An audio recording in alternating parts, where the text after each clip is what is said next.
Dobar dan. Razumijete, ja bi da pričamo i razgovaramo.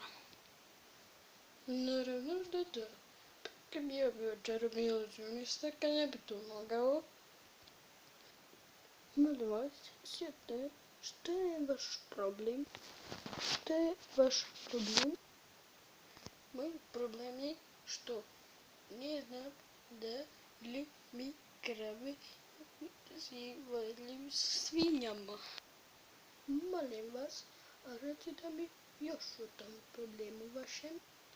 Svako jutro probudim se i odemo što ispraviti. Noćem otići svinje, pa vas zanima da krave i svinje prodaju društvo međusobno, pošto vidim nešto bijelo.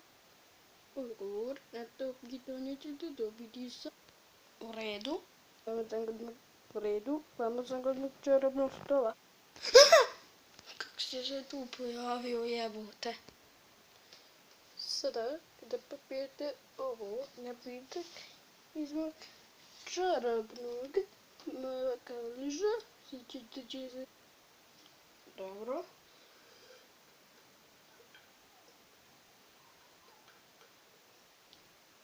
I sada, kako se osjećaš?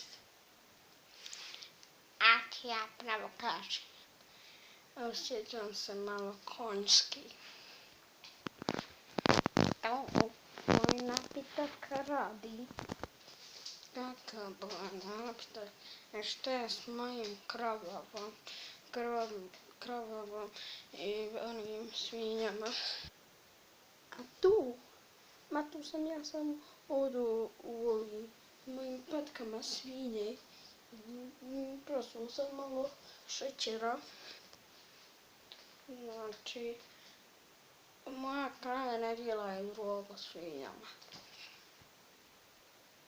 Apsolutno ne. Sada molim da mi platite. Naravno. A koliko to para? 100 miliona eura.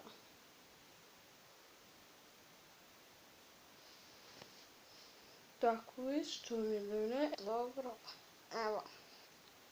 Ja budali mislim da ćemo platiti 100.000 eura, ma nisam kon.